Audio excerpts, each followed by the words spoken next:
Bitter cold is barreling towards West Michigan. We are already seeing temps in the single digits, and they are going to just keep on dropping.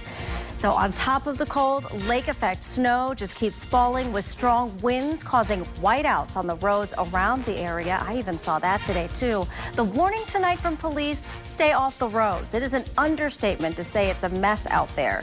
We saw just a number of crashes in Ottawa County on I-96 near Marne this afternoon that still have parts of the highway closed. Well, earlier today, 20-plus vehicles and semi-trucks caused a shutdown on both sides of M6. Tonight, Storm Team 8 is tracking the snow and dangerous cold heading our way. But first, we need to start off with the roads. Traffic Tom Hillen has been monitoring conditions since daybreak. This picture gives you an idea. He's been doing this since yesterday morning and has been doing the same in just about every newscast since then.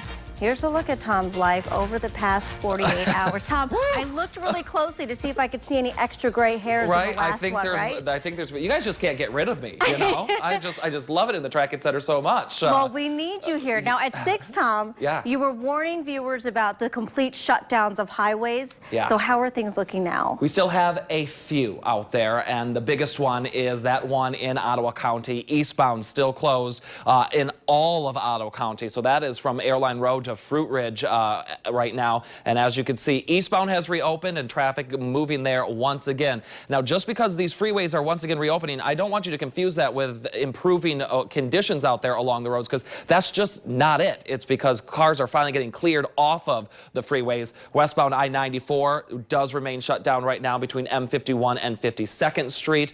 So that's causing big problems in that area. We do have M222 right now closed at 29th Street in Allegan. And we continue to work with a crash northbound US 131 at 142nd Avenue. Here's what we look as a whole, as a region. Again, heed those warnings, stay off those streets, and stay inside and keep warm. And of course, I'll be back tomorrow morning on Daybreak starting at 4:30 to let you know how we're doing. Marley. All right, go get some rest. Thank you, Tom.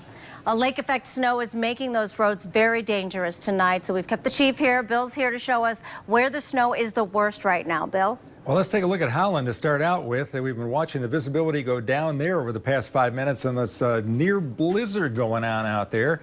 Certainly can't see across the lake. You can see the, well, you can't really see the flag there, but it was showing that there was a pretty steady breeze, and you can see that in the camera bouncing up and down there. We move on and take a look at GVSU in Allendale.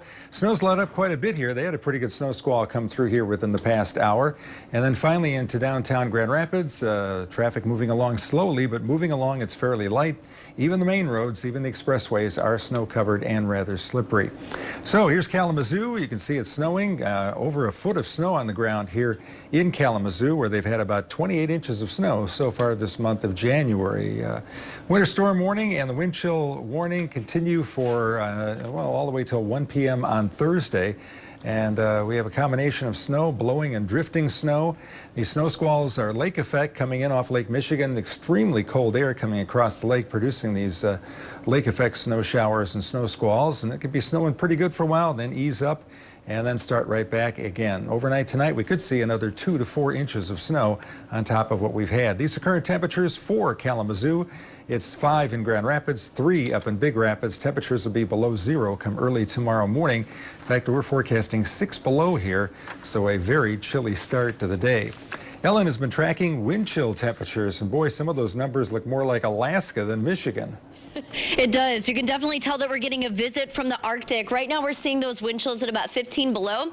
It's not too bad if you're bundled up and you step outside, but it only takes a couple of minutes here before you start to really feel it on the tip of your nose and your chin. So please be very careful as you're heading out and about, because a lot of times we don't really expect to be delayed, but if you get a fender bender, maybe you run off the road and you find yourself having to walk a little bit, you can be in a big problem pretty quickly.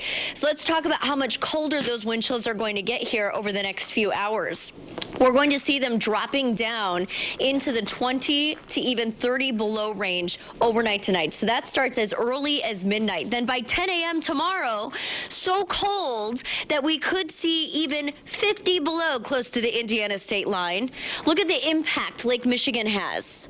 So even though at Wednesday at 4 o'clock, we're going to be seeing wind chills as cold as 35 below in Coldwater, the impact of Lake Michigan should make it feel closer to about 20 below in Grand Rapids. Still very cold, still dangerous. And so experts are saying, please don't risk it. Don't go outside. And also, don't try to do something like shovel your driveway.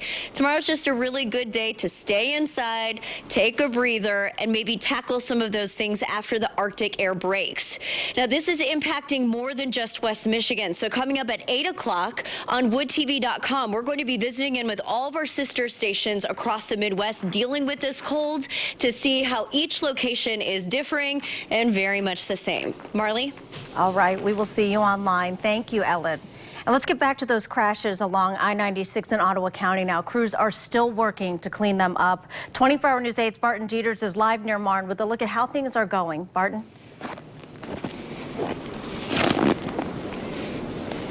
Well, right, Marley, they just cleared here just a few minutes ago. The tow trucks, the police, they finally got off the road here. And there's not many people coming along the road now, which is a good idea. Today's just been, of course, the perfect storm of conditions, white out, slippery roads, and there have been just a ton of crashes. And there was a bad one here at Marne. People I talked to told me they believe there were somewhere in the neighborhood of 20 cars that crashed out here. Semis, 4x4s, just regular sedans, everything you could think of. Here's what police were telling us earlier today.